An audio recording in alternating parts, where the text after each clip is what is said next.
السلام عليكم ورحمة الله وبركاته. وإذا حييتم بتحية فحيوا بأحسن منها أو ردوها. الحمد لله على إحسانه وشكر له على تفضله وامتنانه، وأشهد أن لا إله إلا الله تعظيما لشأنه، وأشهد أن محمدا عبده ورسوله داعي إلى رضوانه وعلى آله وأصحابه وإخوانه. أما بعد، لكل شيء إذا تم نقصانه فلا يغر بطيب العيش إنسانه. هي الأمور كما شهدتها دول، من سره الزمان سأته أزمانه. وهذه الدار لا تبقي على أحد ولا يدوم على حل لها شان. أيها الأحبة, we are continuing with our lecture series regarding the history of the Muslims of Andalus.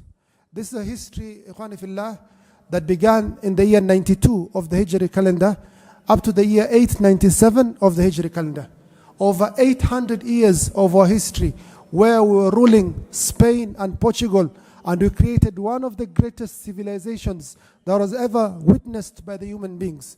A civilization that they still speak about today in many universities and many colleges where they study this great history. This is a history that is so great, the history of the Muslims of Andalus, that the Jews, the Israelis, Benjamin Netanyahu, Ariel Sharon, all these people, they say the greatest period for us as Jews is when we were ruled by the Muslims in Andalus. We are studying that history as Jews. Also as Ikhwani Fillah, as Muslims, we should also study this history. Ikhwani Fillah, may Allah subhanahu wa ta'ala grant us all good health and siha. We were not available for the last 2 months because of some issues we had with some of our family members. Alhamdulillah, they're all well now. So inshallah, we'll continue with this path. The program is we finish the history of Andalus, then we start the history of the Mongolians with the Muslims, then we start the four Khulafa, the Seerah. After we finish the Tariq and Seerah, we can go back and study the other topics of Aqeedah and Fiqh, inshallah. Ikhwani Fillah, after the Muslims appeared upon this earth, they had one message. The message of taking this light of Tawheed, this light of La ilaha illallah upon all the lands. The Prophet ﷺ was sent to remove us from the dhulumat into the nur. So the Muslims always, from each period, they carry this message. They want to remove the people from darkness into the light. They want to remove the people from being the people of the hellfire to be the people of Jannah. We did not benefit the least bit by having this mushrikun or this kuffar to enter the hellfire. We want them to be part of us in the light for us to enter Jannah. So the Muslims, they spread Islam, Ikhwani Fillah, towards the east and towards the west. They conquered the entire lands of Persia. There's no more Persian Empire. The Muslims conquered it and it became the land of Muslims.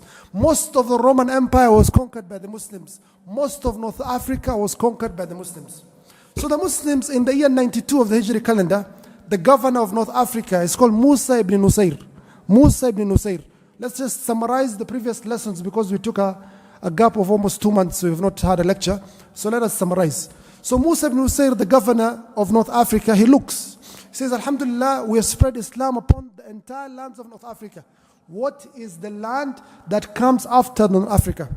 Allah subhanahu wa ta'ala says, قَاتِلُوا الَّذِينَ يَلُونَكُم مِّنَ الْكُفَّارِ وَلْيَجِدُوا فِيكُمْ غِلْظَةً. That you're supposed to spread Islam to this land. After you finish this land, you take it to the land after it and land after it. So the Muslims in Morocco look, geographically, what is the land that is next that we should spread this deen of Allah Azza wa Jal?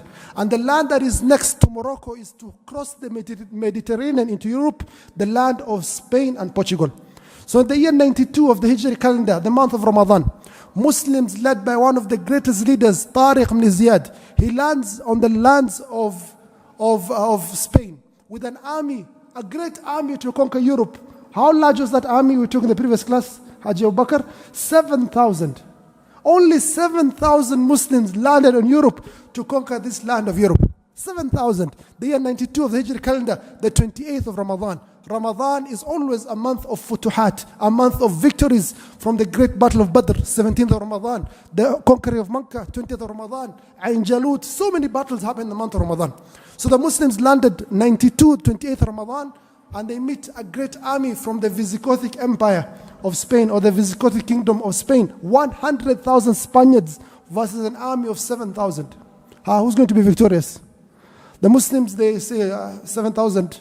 We are a little bit taking it too much. So they ask for help from Africa, Musa ibn Nusayr sends them great support to fight 100,000. I'm sending you great support. How much is he sending him? 5,000. So the army of the Muslims is 12,000, the year 92 of the Hijri calendar. 12,000 Muslims versus over 100,000 Spaniards from the Visigothic Empire.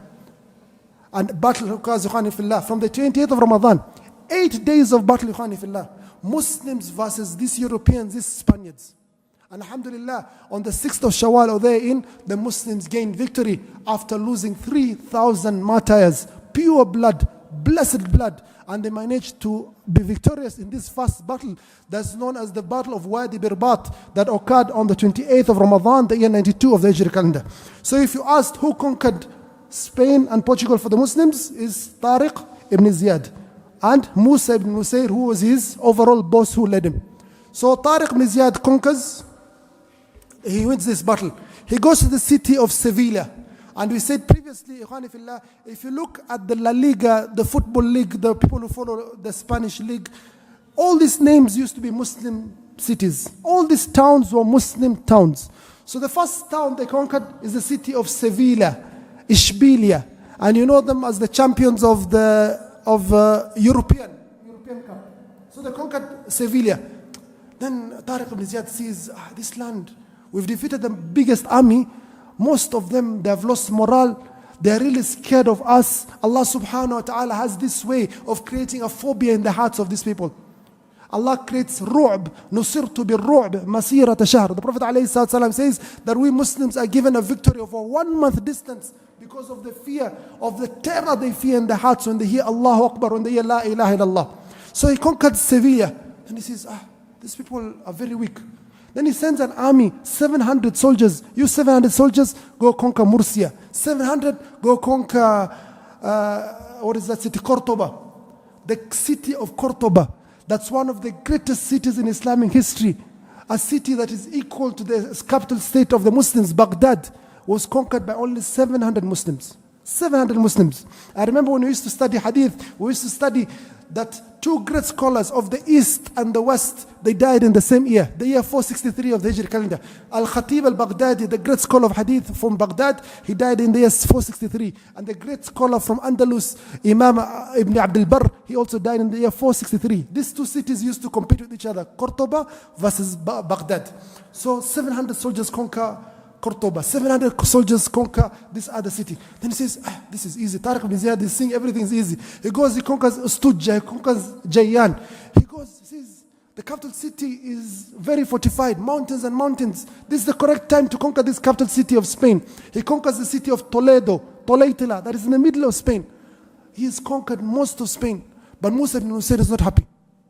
He sends him a letter, he says, Tariq ibn Ziyad, you're rushing. It is not proper for you to continue forward while you have not protected your back. And this is one of the lessons you have to learn from this history series. Just don't go ahead, ikhwani fillah. Always also check your back. Protect your back. Sometimes you go ahead, you're a general, you're a governor, you're a leader, you just go ahead and you forget your back and you end up being attacked or flanked from the back and you're destroyed. So he's not happy. He says to him, stop in Toledo. Then Musa ibn Nusayr also lands in the lands of Spain with an army of 12,000 soldiers, 18,000 soldiers, 18,000 soldiers.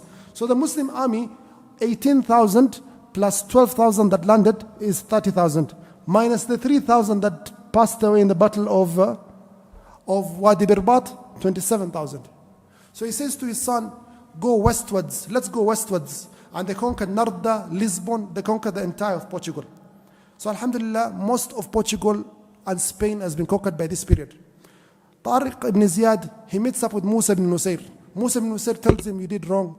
Don't rush. You're a young man. I'm 75 years of age. We don't do things like this. These are mistakes Muslims did before. Uqba ibn Nafi' al-Fihri and others, they rushed in battle and rushed to conquer land after land. No, you have to establish Islam.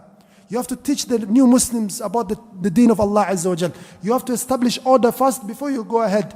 Don't have this greediness of capturing. Umar ibn Khattab radiallahu anhu, he says, Wallahi, I wish that there's a fire between me and the Persians. What I have conquered of Iraq and part of Iran is sufficient for me. Umar ibn Khattab, Amir al-Mu'mineen, one of the greatest leaders in Islamic history. So do not always, ikhwani fillah, Allah subhanahu wa ta'ala has given you this bravery, you're one of the heroes of Islam. Don't just rush and rush forward and forward and forward. No, first establish and keep what you have firm, stable, then you can go ahead. So this period from the year 92 to the year 95 is known as the period of conquest of Andalus. All of Portugal and all of Spain was conquered by the Muslims by this period, except one small space in the northern of Spain, the kingdom of Asturias, the Basque region, the kingdom of Asturias. The Muslims did not conquer one small area of Spain that is known as the Asturian kingdom.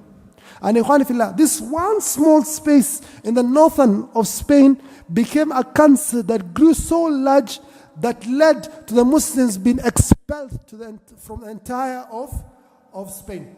I remember we used to have a debate with our brothers from the faculty of Sharia. They used to say, the Prophet ﷺ was mentioned as in a hadith. He said that the judges, at least a group of them, 1/3 of them, they'll be in paradise. So Allah subhanahu wa ta'ala has promised 1/3 of the judges to be in paradise. What is the hadith? The Prophet ﷺ, he says, there are 3 types of judges. There are 3 types of judges. 2 types are in the hellfire, and 1 type is in Jannah. The first type, they have knowledge, they don't rule upon it. Hellfire. The second type, they don't have knowledge, they still rule upon it. Hellfire. The third type, they have knowledge and they rule upon it. So they used to say, this is a bishara, this is glad tidings for the people who take this position of being judges. But this is not the understanding of the Muslims. The Muslims used to run away from being a judge. If you're given food and you're told 1/3 of it is poisonous, eat. Who will eat? You're told this is a plate of food, 1/3 of it or 2/3 of it is poisonous. Who is going to eat it? So this small cancer that was left unconquered, not by the fault, but because of Qadar Allah and because of other factors, the Muslims were not able to conquer this land. Tariq ibn Ziyad, Musa ibn Nusayr are called back to Damascus. The Khalifa al-Walid ibn Abdul Malik calls them back. Why did he call them back? Because he felt that these two were rushing in victory. They wanted to conquer the entire of Europe for the sole purpose of reaching the land of Istanbul, the city of Constantinople. Why? Because there's a prophetic hadith, although it's not very authentic, but it was famous amongst the Muslims. The Prophet ﷺ, he says, لا تفتحن قسطنطينية فلا نعم الأمير أميرها ولا نعم الجيش ذلك الجيش. He says that you Muslims shall conquer the land of Constantinople, the land that is currently Istanbul. And a blessed army is the army that conquers that city. And a blessed leader is the leader who leads that army. So Muslims from the time of the Sahaba, Abu Ayyub al-Ansari, they want to conquer the city of Constantinople to become a city of Islam, Islambul, the city of Islam. So this man, Musa ibn Nusayr and Tariq ibn Ziyad, they say, the Muslims have failed to conquer Constantinople from this side of the Arabic Peninsula. They failed. They have failed from the east. Let us try a new tactic and conquer from the west. So let us conquer Spain. After Spain, we'll go to France. France, Italy, Yugoslavia, we enter Romania, Bulgaria, then we enter Turkey from there, and we conquer Istanbul. We take the long way around because we want this glad tidings of Prophet Muhammad sallallahu alaihi wasallam. Al-Walid, when he heard this news, he says, these guys are crazy. These guys are not normal. Call them back to Damascus. So he stopped the conquest of the Muslims, of the early Muslims, and called them back to Damascus, and he kept them with them in Damascus. Tariq ibn Ziyad, we don't know where he went. Musa ibn Nusayr died later on in the year 97 in Dhul Hijjah. He died in the city of Medina, and he was buried in Baqi'. This ends the first period that we took in the previous lectures regarding the conquest of Andalus that began in the year 92 of the Hijri calendar to the year 95, the month of Dhul Hijjah. Then the second period began, the Muslims have conquered now Spain and Portugal. They have to rule it. They have to govern it. This is the period known as the period of governorship of Andalus. From the year 96 of the Hijri calendar to the year 138 of the Hijri calendar. 42 years the Muslims have to govern this area. And the very first governor is the son of Musa ibn Nusayr, Abdul Aziz ibn Musa ibn Nusayr, who is the conqueror of Portugal. If you ask to conquer Portugal, it's Abdul Aziz, the son, Abdul Aziz ibn Musa ibn Nusayr. So this Cristiano Ronaldo, all of them, they have to give respect to Abdul Aziz. So they conquered Spain and Portugal. They have to govern it. The very first governor is Abdul Aziz. Abdul Aziz is killed, is assassinated after a short while. This is a land that is no longer, is not stable. There's enemies everywhere. Number two, They're enemies from within the Muslims. And that's very unfortunately, you find Muslims fighting each other time because of tribal issues, because of money, of dunya, of status, of position. So much so, sometimes you read a history book and you're really not happy. Why? Because you find a brother killing a brother, a father killing a son killing a father, a son killing a grandfather. So much fighting and in wars between the Muslims just because of position. And some of the Muslims, they died while they were spreading the jihad. They were fighting in Europe, they were fighting in France to spread this deen of Allah Azza wa Jal. So the year 96 of the Hijri calendar to the year 138 of the Hijri calendar was a period of governorship of Spain and Portugal, but it was not a stable period. There's a period 96 to the year 123 was a period of strength for the Muslims. The year 123 to the year 123 to the year 138 was a period of weakness for the Muslims. And more so, the great event that happened here, we mentioned in the previous classes, is the year 114 of the Hijri calendar, where the Muslims, they reached about 100 kilometers from Paris. They conquered all of southern France. All of southern France, was land of the Muslims. Till today, you can find graves of Muslims buried in the southern of France, known as the French Riviera or the Septimania. You can find this in Bordeaux, in Arles, and so on, Toulouse. You can find Muslims buried there. So the Muslims, they arrived 100 kilometers from Paris. They want to conquer the city of Paris. And Paris is high, it's not in the middle of France, it's northern of France, so they've conquered most of France. So the Muslims meet the French led by Charles Martial. Charles Martial is leading the army of the French and the Europeans, 400,000. The Muslims are led by one of the heroes of Islamic history, Abdurrahman al-Ghafiqi. And they meet in the battle of Balat al-Shuhada. A great battle ensues. We mentioned in the previous lectures. You can always refer to the LMTV videos. And the Muslims, they lost this battle, and Abdurrahman al-Ghafiqi was defeated and he was killed in this battle that is known as the Battle of the Castle of Martyrs of Shuhada. The Battle of Balat al-Shuhada in the year 114 of the Hijri calendar. We took some lessons that the mistakes the Muslims did in this battle. The first mistake, in the Muslim society of Andalus and Spain, there was a lot of division based on race and tribalism. You're an Arab, you're a Berber, you're not from the Quraysh family, you're from the area of Najd, you're from Hijaz, you're from Yemen, you're lower than us, you're higher than us. There's so much infighting amongst the Muslims. The Prophet ﷺ, he says about racism, دَعُوهَا فَإِنَّهَا مُنْتِنَةٌ. Leave it, it is something smelling and disgusting. So whenever racism enters in a society of Muslims, there's no victory for you Muslims. When you pray in the Saf, did you notice the white man besides you, or the Hindi man, or the Somali, or the black man, or the white man next to you? No, you said Allahu Akbar. You left all that and you said Allah is the greatest. There was no racism at all. When you remove this, you'll get victory. Number two, Ikhwani Fillah, when dunya enters your heart as Muslims, then there's no victory for you. When you start preoccupied by the type of clothes that you wear, or the type of holidays that you want to go to, or the houses that you want to build, there's no dunya for you. Because shaitan will come and block you and tell you, you want to go do what? You want to go fight for the Muslims? What about your wife? Someone's going to marry your wife. Your children are going to be orphans. Your house is going to be taken over. Shaitan will block you based on your weakness of this dunya. So if you want victory over Muslims, you have to leave this dunya completely. The Prophet ﷺ says, مَا الْفَقْرَ أَخْشَى عَلَيْكُمْ وَلَكِنْ أَخْشَى عَلَيْكُمْ. I do not fear for you poverty. What I fear for you is that this dunya is going to be made open for you. فَتَنَافَسُوا فِيهَا كَمَا تَنَافَسُوا. You start competing in this dunya like those people who competed. فَتُهْلِكَكُمْ كَمَا أَهْلَكَتْكُمْ. It will destroy you as it destroyed those people. So the Muslims, they became very weak.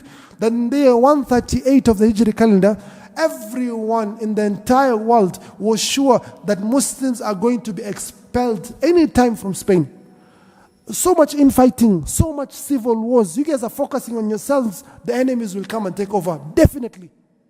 The year 138 of the Hijri calendar, everyone was sure that the Muslims led in Andalus by Yusuf ibn Abdurrahman al-Fihri, they shall be no more in the land of Andalus. Then Allah subhanahu wa ta'ala, He brought a miracle. He sent one man by himself who came and reconquered the land of Spain and Portugal by himself. He did not come with a standing army. He did not come by a navy. He came by himself on a boat on the year 138 of the Hijri calendar. And in the year 138 of the Hijri calendar, he had conquered the entire Spain and Portugal.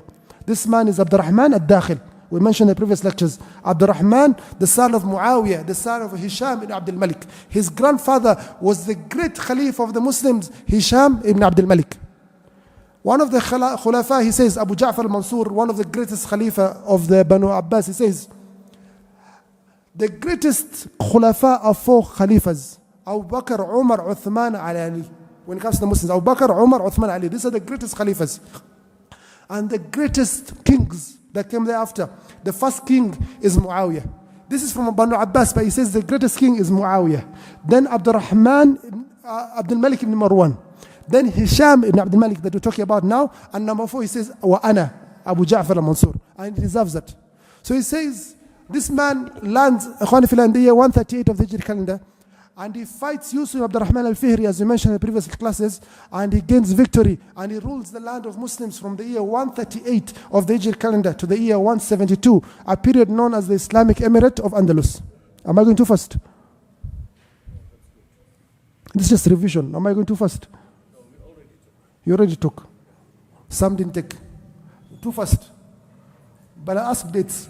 From the year 138 to the year 172 is how many years? Mathematics. How many years is that Abdurrahman al-Dakhil was ruling? 34 years. So he was the leader of the Muslims for 34 years. He was only 25 years of age when he started ruling. So sometimes, the old guys, they tell, you guys are too young, you should not be ruling. Leave this to older men. But if you look at our history, you find great leaders of Muslims who are young men. True or false? إِنَّهُمْ فِتْيَةٌ آمَنُوا بِرَبِّهِمْ. These are young people who believed in Allah Azza wa Jal. When the Prophet ﷺ was in death, but he's dying, he sent an army to fight the Romans. Army has the people who are promised Jannah, the ones, Umar, Abu Bakr, Uthman, Ali. He has the greats of Islamic history. But who is the leader of this army? A 17-year-old Usama ibn Zayd. So, the youth have a part to play in our history. Don't put the youth away. You guys have to pray back there. This is the line for the old people. No, the youth played a part. And this great Abdurrahman al-Dakhil was the leader of the Muslims from the year 138 to the year 172. And he established order. He built bridges, built roads, built a great civilization. And more so, he built the great mosque of Qurtuba. The grand mosque of Qurtuba is still present to this day. But it's no longer a mosque, it's currently a cathedral. If you go to Qurtuba, you go to Sevilla, you see all these mosques that are built by those people. Mosques that are 100 times the size of Masjid Salam. 50 times, 100 times the size of our mosque here. And you wonder sometimes they didn't have a microphone, how are they leading prayers in those? But that's a separate issue, we'll discuss another time. So they built great mosques. Then number 3, he said, the budget of our country, we're going to divide into 3. As Andalus, we are a new empire, our budget we're going to divide in 3 parts. One part is for the military, for the army. The army, their weapons, their food, their provisions, 1/3. 1/3, we're going to use it for the salaries and for the development, building mosques, hospitals, roads, street lighting. That's street lighting those days. Do you have street lighting in South Sea? Yes, we have. That's street lighting those days. They built so much of civilization. This 1/3. Then the other 1/3, let us save it for future emergency. Any emergency can occur. There can be a drought, there can be a war, there can be disease. Let us keep 1/3. So it's always good for a country to always have a part that it saves from its budget. Not everything that you consume. Then he said, we have enemies all around us. We have to bring up the sunnah that our fathers from the Bani Umayyah were doing. Every year, we have to cause psychological warfare upon them. Not only psychological warfare, actual warfare. Sawa'if. Every summer, all Muslims, we're going for jihad. We're going to fight in France. We're going to teach this French a lesson. So make the French busy with themselves. If they're busy with themselves, are busy defending themselves, they will not even think once to attack us. Because they're always on the defensive. So he brought up this sunnah of Sawa'if. And he built navies. He built strong Islamic empire, the Islamic currency. He built one of the greatest gardens and boulevards. Great gardens. It's called Al-Rasafa. And he brought a lot of civilization.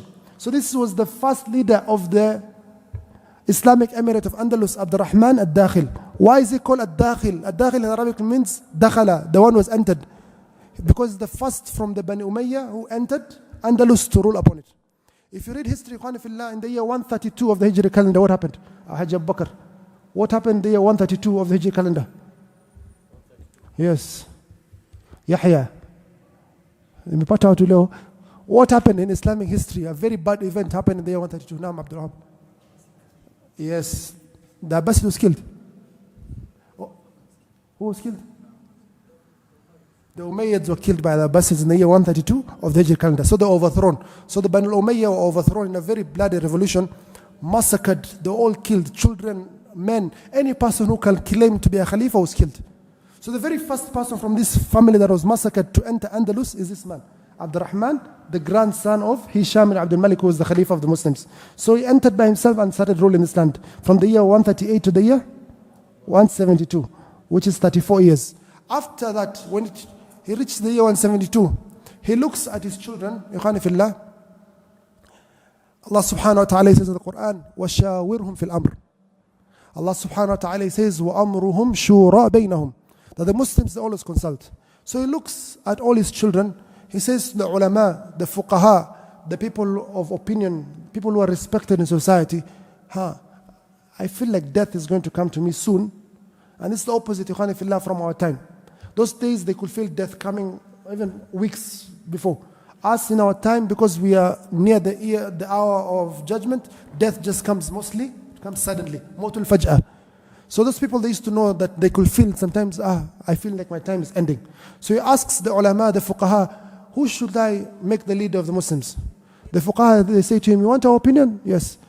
Don't take your oldest son. He's very good, but the best of your children is one of your young children, is called Hisham. Take Hisham to be the leader of the Muslims. So he passed away Abdurrahman al-Dakhil in the year 172 of the Hijri calendar. So the leader of the Muslims became Hisham, the son of Abdurrahman al-Dakhil. Hisham ibn Abdurrahman ibn Muawiyah ibn Hisham ibn Abdul Malik ibn Marwan ibn Hakim al-As, and so on and so forth. So he became the leader from the year 172 to the year 180 of the Hijri calendar. This is a revision class. Am I going too fast? Amatosha. It's enough. I'll continue. So Hisham became the leader of the Muslims from the year 172 to the year 180. How many years? 18 or 20? 18. Between 172 and 80 is how many years? 8, not 18. 8 years. Type. The Muslims loved this man, Khanifillah. They used to say the example of Hisham is like the same example of Umar ibn Abdul Aziz. Umar ibn Abdul Aziz is one of the great leaders of Islam that is known as the fifth right, so beloved by the Muslims. The Prophet ﷺ says every 100 years Allah subhanahu wa ta'ala sends someone who will revive the faith, who will make Muslims again, people feel like, brings more life to the deen. And the scholars, they say the very first person who did this is Umar ibn Abdul Aziz, then Imam Shafi'i after 100 years, and so on and so forth. So they loved this man. Hisham, they used to compare to him to Umar ibn Abdul Aziz. This man, Khanifillah, number one, he looks after the scholars. He himself was a scholar. He wears one piece of cloth or two pieces of cloth. He's not, no israf, no wastage. He has only one piece of two pieces of cloth. At night, Khanifillah, when it's raining, he comes to the mosque, he looks for the imams, says, you're leading Maghrib and Isha, take this salary. He goes, he looks for the poor people, he makes sure they have food. He goes to the widows, assists them the entire night by himself or with a bodyguard at most. He goes around the same way Umar ibn Khattab used to have very famous walks at night. So if you're a leader, you're an MP, an MCA, a governor, a senator, take this path from them. Walk at night, because you're going to be asked about every single person who lives within your dominion, within the place that you rule. So this man led the Muslims from the year 178 to the year 180 of the Hijri calendar. Then he died. His son Al-Hakam became the leader of the Muslims from the year 180 to the year 206 of the Hijri calendar. How long is that, 180 to 206? You're a mathematician today. 26 years. Hakam, the son of Hisham, the son of Abdurrahman al-Dakhil, from the year 180 to the year 206. But this man was not the same as his father or his grandfather. He was an oppressor. He will have some people revolting. He does not only stop the revolution and jail them, he goes further and he destroys and burns the houses of those people. The same way you're seeing happening right now in the West Bank and Nablus and Jerusalem, where if a Muslim is found to have made a mistake, they go and take it out on the Muslim and his entire family. And this is a form of dhulma that Islam does not accept. So he was not very good. He was an oppressive leader somewhat. But Allah subhanahu wa ta'ala wished him well. in the year 204, 2 years before he died, when he was in a period of strength and power, he repented to Allah Azza wa Jal. And he asked the Muslims to forgive him. And from the greatest act of his repentance, he made sure to choose his best son, even if it wasn't his oldest son, to be the leader of the Muslims. So one of his young children became the leader of the Muslims, Abdurrahman al-Awsat, Abdurrahman the second. In Andalus, we have three famous Abdurrahmans. Abdurrahman al-Dakhil, now this is the second Abdurrahman al-Awsat, who led the Muslims from the year 206 to the year 238 of the Hijri calendar. This is a period of strength and quwwah for the Muslims. The period, this Islamic Emirate, is from the year 138 of the Hijri calendar to the year 316 of the Hijri calendar. 138 to the year 316. The year 138 to the year 238, 100 years, strength, power, glory for the Muslims. The year 138 to the year 238. From the year 238 to the year 300 is a period of weakness and da'af on the Muslims.